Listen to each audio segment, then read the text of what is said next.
It was 1992 and the Philippines was buzzing with excitement. Pepsi, the ever-popular soft drink giant, had launched a contest like no other, Pepsi Number Fever. The premise was simple. Each day, Pepsi would announce a winning number. Anyone who found that number printed under their Pepsi bottle cap would win a hefty cash prize, a cool 1 million pesos. The contest took the nation by storm. From bustling Manila to sleepy villages, everyone was caught up in the frenzy. People from all walks of life, rich and poor, young and old, lined up to buy Pepsi, their eyes gleaming with hope. Every sip was a gamble, every bottle cap a potential ticket to a life-changing fortune. Pepsi Number Fever had become more than just a contest, it had become a national obsession. As weeks turned into months, the excitement only grew. Stories of lucky winners, ordinary people who had suddenly become millionaires overnight, filled the airwaves and newspapers. These stories, real and imagined, fueled the public's frenzy. Pepsi Number Fever was the talk of the town, the topic of conversation at every street corner and marketplace. It had become a shared national dream, a symbol of hope and aspiration in a country grappling with economic challenges. What began as a marketing triumph soon turned into a disaster of epic proportions. Unbeknownst to the public, a glitch in the computer program that randomly selected the winning numbers had occurred. The program was designed to ensure no repetition of winning numbers. This system, however, faltered when Pepsi, riding on the wave of the contest's popularity, decided to extend it by a few weeks. The extension proved to be a fatal error. On May 25, 1992, the number 349 was announced as the winning number. However, due to the programming error, over 600,000 bottle caps had been printed with the number 349, a logistical nightmare that would soon spiral into chaos. Instead of a select few winners celebrating their newfound fortune, the nation was faced with a staggering number of people holding what they believed to be winning caps.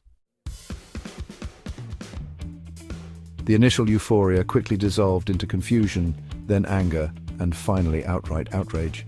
Hundreds of thousands of people, convinced they were on the brink of becoming millionaires, were suddenly told that their dreams were nothing more than a cruel illusion. The news spread like wildfire, igniting a wave of protests across the nation. People felt betrayed by a company they had trusted, a company that had become synonymous with hope and aspiration. The streets of Manila and other major cities were filled with angry protesters demanding justice. What started as peaceful demonstrations soon escalated into riots. Pepsi delivery trucks were overturned and set ablaze, factories were besieged, and bottles rained down on the offices of Pepsi Philippines. The air was thick with smoke and the stench of burning tires. The situation had spiraled out of control, a stark testament to the raw power of shattered dreams and unfulfilled promises.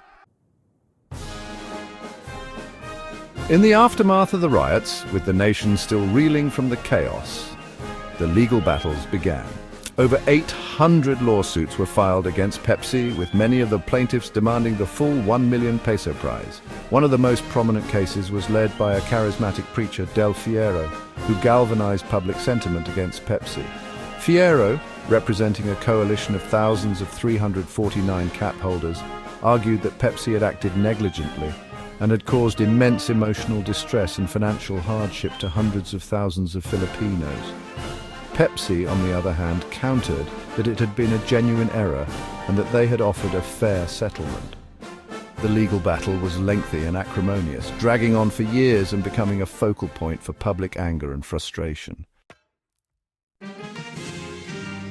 Section 5. The verdict: Pepsi's partial victory, a nation scarred. The courts were faced with a complex and unprecedented case. After years of legal wrangling, the courts eventually ruled in favor of Pepsi, stating that the company was not legally obligated to award the full prize money. The judge acknowledged the disappointment and hardship caused, but maintained that Pepsi had not acted with malicious intent. Pepsi, however, was ordered to pay a much smaller fine for the error and for the distress it had caused.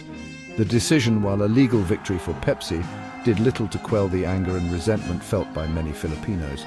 The Number Fever fiasco had left a bitter taste in the mouths of many, and the incident remained a sensitive topic for years to come.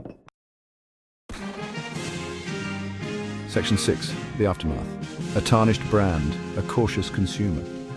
The Pepsi number fever incident had a profound impact on both Pepsi and the Filipino people. Pepsi, once a beloved brand associated with fun and happiness, was now viewed with suspicion and distrust by many. The incident served as a stark reminder of the power of consumer trust and the devastating consequences of its breach. The Filipino consumer, once eager and enthusiastic participants in the contest, became wary of such promotional campaigns. The incident left an indelible mark on the national psyche, a cautionary tale of hope turned sour. The trust, once broken, proved difficult to rebuild, and the shadow of number fever continued to linger over Pepsi's operations in the Philippines for years to come.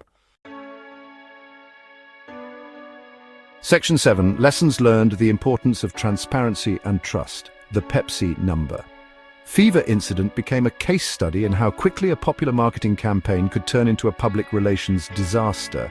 It highlighted the importance of transparency, accountability, and the need for companies to act swiftly and responsibly in the face of a crisis. The incident underscored the need for a robust risk assessment and the potential pitfalls of relying solely on technology. It also emphasized the importance of clear communication with consumers and the need to address their concerns with empathy and understanding. The lessons learned from the number fever incident extended far beyond the boardrooms of Pepsi, serving as a valuable lesson for businesses worldwide. Section 8. Beyond the bottle cap: the enduring legacy of number fever. Even decades later, the Pepsi number fever incident continues to be debated and discussed in the Philippines. It has become a cautionary tale, a reminder of the fragility of trust and the potential for even well-intentioned marketing campaigns to go awry. The incident also revealed the deep-seated economic anxieties and aspirations of a nation on the cusp of change.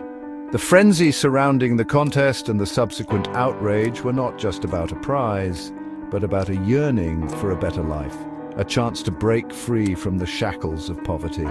In many ways, the Pepsi number fever incident transcended the realm of marketing and became a reflection of the social and economic realities of the Philippines in the early 1990s. Section 9.